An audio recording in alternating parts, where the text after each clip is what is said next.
On retient l'analyse du prix de revient pour chacun de leurs services vendus. Donc, on va leur en parler. Je viens justement de les voir arriver ici.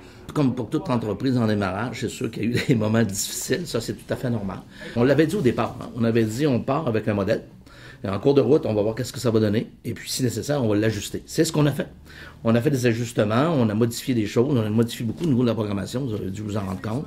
La station avait déjà quelques mois et on devait s'assurer que la programmation correspondait bien aux attentes de la population.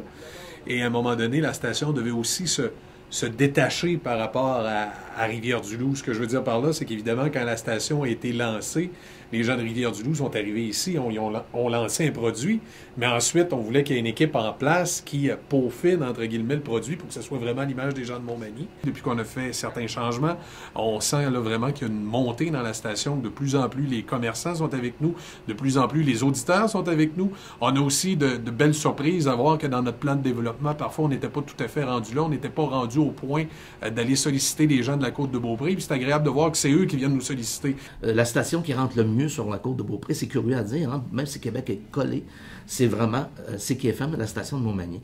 Alors, pour des raisons géographiques et des barrières physiques.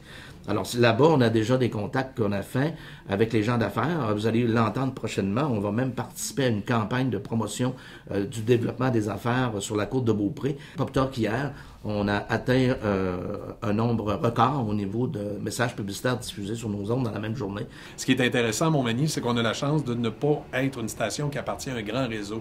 Donc, toute l'administration et toute la gestion n'est pas vue à partir de quelqu'un qui est dans un bureau à Toronto et qui n'a aucune véritable connaissance de la réalité du territoire, puis que lui, bah écoute, il y a proximité avec Québec, ça doit être plus payant à Québec, on va s'installer là. C'est pas comme ça qu'on voit ça dans la station ici, c'est pas comme ça non plus que la direction et les propriétaires voient ça. On fait d'abord et avant tout de la radio, de radiodiffuseurs indépendants, donc de la radio collée sur son milieu. C'est pour ça que les animateurs que vous avez en ondes présentement, à l'exception de moi qui est plus le représentant de la Rive-Nord, des gens de la Côte-de-Beaupré, malgré que c'est dans le thème que j'avais visé, c'est que j'ai tenté d'aller chercher le plus possible des gens qui sont représentatifs du territoire sur lequel on se situe. Pour le cancer, en offrant un don de 3 000 $ à la fondation de l'Hôtel-Dieu de Montmagny. C'est sûr que ça a été un bel événement finalement qui est arrivé de venir ici à Montmagny. C'est sûr que je m'attendais jamais à vraiment rentrer dans une émission parlée comme le matin, mais c'est une expérience que j'aime énormément. Je pensais pas aimer autant ça. Quand ils me l'ont proposé, le poste de journaliste, j'ai fait « OK, est-ce que je suis capable? Est-ce que je suis prêt? » Mais finalement, oui, j'aime vraiment ça.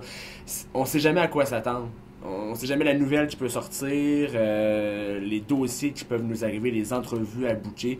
Donc ça, c'est vraiment intéressant. Le matin, avec Michel, il y a une complicité qui commence à s'installer aussi. Ça fait quoi, à peu près, même pas 2 mois qu'on est ensemble. Puis déjà, on commence vraiment à se connaître puis à savoir comment on va réagir ensemble quand on parle, faire les nouvelles. Un récidiviste, c'est eux le problème. Le commentaire que j'ai le plus souvent quand j'ai l'occasion dans des endroits publics de croiser des gens, c'est justement de me faire dire que c'est le fun, tu nous donnes ton opinion, mais en même temps, tu nous l'imposes pas. En même temps, on sent que tu as un certain respect envers la personne qui est avec toi ou envers les autres façons de voir les choses.